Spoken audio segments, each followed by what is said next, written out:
እውነት የመንገድ ስም በጄኔራል ካኒንግሃም መሰየም ነበረበት?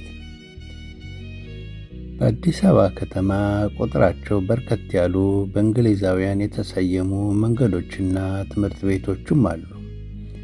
ወደ ኋላ ታሪክ ሲመረመር የጄኔራል ካኒንግሃም ነገር ጥያቄ ያስነሳብኝ። ይህንን ጥያቄ ለመመለስ በዚህ አጠር ባለ ቅምሻ በተባለ ፕሮግራም አጭር መረጃዎችን ይዤላችሁ ቀርቤያለሁ። እንዴት ሰነበታችሁ? ነገሩ እንግዲህ ሰፋ ያለ ከኢትዮጵያ ሕልውና ጋር የተያዘ ነው። ከጣሊያን አጭር ወረራ በኋላ ጣሊያኖች መሸነፍ ሲጀምሩ በተመሳሳይ ቀን አጼ ኃይለ ሥላሴ ደብረ ማርቆስ በገቡበት ዕለት በእንግሊዙ ጄኔራል አላን ጎርደን ካኒንግሃም የሚመራው ጦር አዲስ አበባ ይገባል። ልብ በሉ፣ ንጉሠ ነገሥቱ ወደ መናገሻ ከተማው ወደ አዲስ አበባ ልምጣ ሲሉ ኒውቦልድ ከተባለው እንግሊዛዊ የተሰጠው መልስ ቁጥራቸው በርከት ያሉ ወደ 100,000 አርበኛ ኢትዮጵያውያን ተዋጊዎች በአዲስ አበባ ስለሚገኙ በንጉሡ መምጣት ምክንያት በደስታ ጣሊያኖችን ይፈጃሉ የሚል ነበር። ጃንሆይ የዚህ መልስ አልጣማቸውም። ከጃንሆይ ጋር አብሮ የሚገኘው ጄኔራል ወንጌትም በዛን ጊዜ ኮሎኔል በነገሩ ደስተኛ አልነበረም። በዚህ መሃል ከአዲስ አበባ የሚመጣው ዜና አስቀያሚ ነበር። ነፃ አውጪ የተባሉት የነጭ መኮንኖች ኢትዮጵያውያኑን በገዛ አገራቸው በአንዳንድ ሆቴሎችና በአንዳንድ የሕዝብ ቦታዎች እንዳይገቡ እገዳ አደረጉ። ይህቺ ነጭና አፓርታይድ። በዚህ ላይ የጄኔራል ካኒንግሃም አስተዳደር ከነፃ አውጪ ይልቅ እንደ ቅኝ ገዢ አይነት ባህሪም እያሳየ ነበር። ኢትዮጵያኖችም ስጋታቸው የነበረው እንግሊዞቹ የያዙትን እንደ መስጠት ጠቅልለው ለመያዝ አስበዋል የሚል ነበር። ለስጋቱ በቂ ምክንያትም ነበር። የፈረንሳዩ መሪ ደጎል በዚያን ጊዜም እንዲህ ብሎ ነበር። እንዴት ያለ እንግዳ ነገር ነው! ኢንግላንድ አሁን ሁሉንም ኢትዮጵያ፣ ኤርትራ፣ ሶማሊያና ሱዳንን ልትይዝ ነው የሚል ነበር። በዚህ ላይ ማስታወስ የሚገባን ኤርትራና ሶማሊያ በጣሊያን እጅ ስለነበሩ በእንግሊዞች እጅ ያሉ የጠላት ወይም የኢጣሊያ ቦታዎች ናቸው። ስለዚህ ጣሊያን ስምምነት እስክትፈርም ድረስ በእንግሊዞች ስር መተዳደር ነበረባቸው።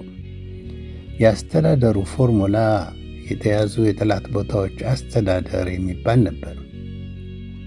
ኦኪፓይድ ኤኒሚ ቴሪቶሪስ አድሚኒስትሬሽን በእንግሊዝኛ ምህጻረ ቃል OETA ይባላል። ጣሊያኖቹ እየተዳከሙ በመምጣታቸው እንግሊዞቹ የያዟቸውን የጣሊያን ቦታዎች እንደ ቅኝ ግዛት በመቁጠር የሚይዟቸውን ቦታዎች ማስፋት ቀጠሉ። እንደምታስታውሱት ኢትዮጵያን ዙሪያዋን በተለይም በደቡብ በኩል የነበሩ ቦታዎች በእንግሊዞች ቅኝ ግዛት ስር ነበሩ። የእነዚህ ቦታዎች የእንግሊዝ አገረ ገዢዎች በጣሊያን ተይዘው የነበሩ ቦታዎችን እየወሰዱ መጠቅለል ይፈልጋሉ። ይህ አስተዳደር ማለትም OETA ጃንሆይን ሳያማክር በኢትዮጵያም ነፃ የወጡ ቦታዎች በሚል የኢትዮጵያን ቦታዎች ማጠቃለል ጀመረ። እንግሊዞቹ እየመሰረቱት ከነበረው የፖሊሲና ሕግ ተጨማሪ ኢትዮጵያውያኑ ሊወስዱ የጠበቁትን የጣሊያን ንብረቶች በሙሉ ያለምንም ልዩነት መውረስ ጀመሩ። የኢትዮጵያውያኑ ጥርጣሬም እየጠነከረ ሄደ። ጃንሆይም ማለትም አጼ ኃይለ ሥላሴ ቢሆን በዚህ ጉዳይ እንግሊዞቹን ዘራፊዎች ሆኑ በሚል አወገዙ። የኢትዮጵያ ቦታዎችም አሉ ጃንሆይ ግዛታቸው ለጊዜው ተይዞ ቢሆንም በቅኝ ግዛት ስር አልወደቁም። ስለዚህ በOETA ስር ሊወድቁ አይችሉምና ሙሉ በሙሉ ወደ እኔ ይመለሱ አሉ። ነገሩን የሚያከፋው ሌላው የእንግሊዞች ድብቅ ዓላማም ነበር። ጃንሆይ በደብረ ማርቆስ እንዳሉ በካይሮ የተቀመጠው የእንግሊዙ ባለሥልጣን ሰር ፊሊፕ ሚሼል ጃንሆይን በጎጃም አስቀምጦ እንዳይንቀሳቀሱ በማድረግ ኤርትራን በሚመለከት ከቀሪው ኢትዮጵያ በተለየ በኢጣሊያ ቅኝ ስር ስለነበረች በኦኤቲ ፎርሙላ መያዝ መፈለግ ብቻ ሳይሆን ኤርትራ ሲባል ትግራይን ጨምሮ ነው በማለት ትግራይንም በመጨመር ቦታዎችን ወደ ኢትዮጵያ መመለስ አልፈለገም። በዚህ ጊዜ እንግሊዞቹ ታላቋ ኤርትራ የሚል ሐሳብ ነበራቸው።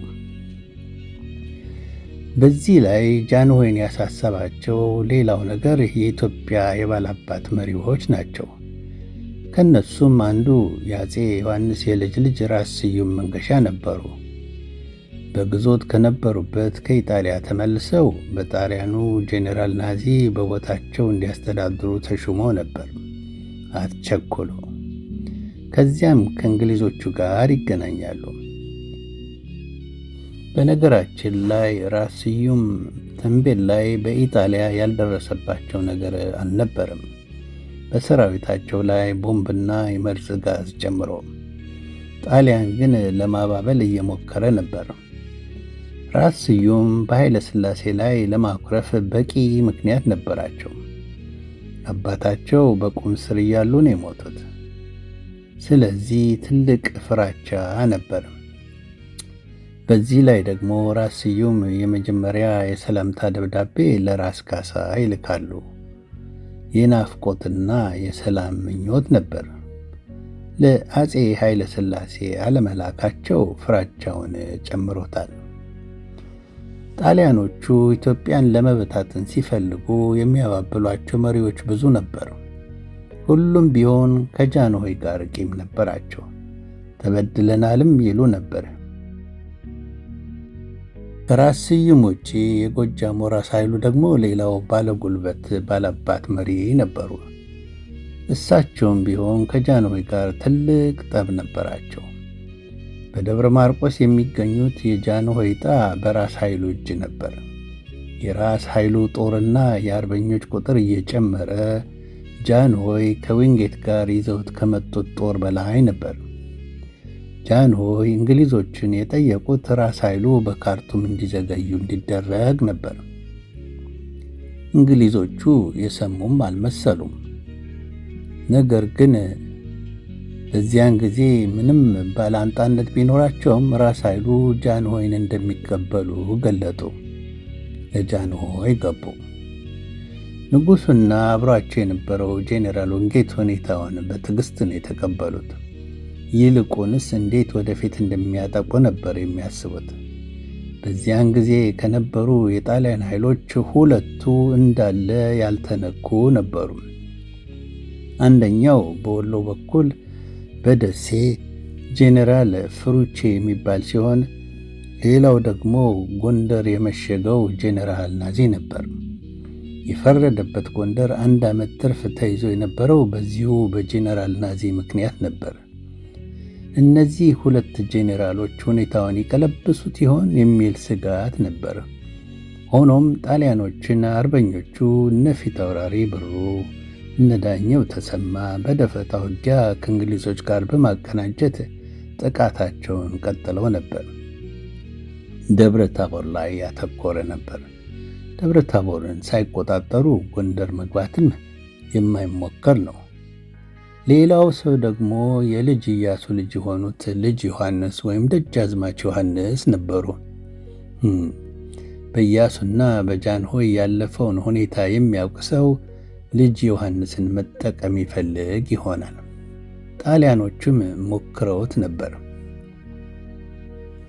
ልጅ ዮሐንስ እንደ ራስ ስዩም ሁሉ ለዙፋኑ ተፎካካሪ ሊሆኑ ይችላሉ። እንደ ብዙ ከጣሊያን ጋር አብረው የነበሩ የሚመስሉ በውስጥ ለውስጥ ግን ከአርበኞች ጋር የሚላላኩ ሰዎች አንዱ ነበሩ።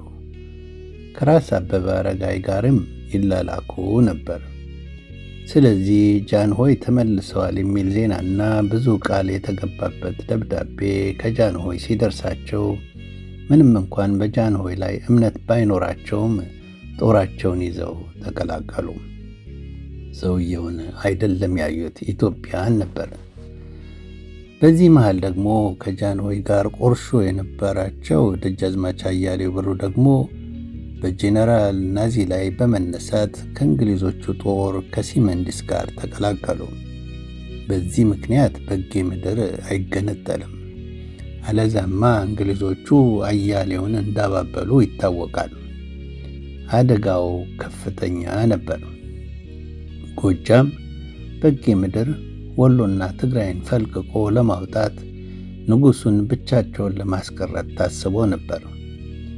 ደባው ወይም ተንኮሉ የገባቸው መሪዎች በቁርጥ ቀን ንጉሱን መነጠል ማለት ኢትዮጵያን መሸንሸን መሆኑን ገብቷቸዋል።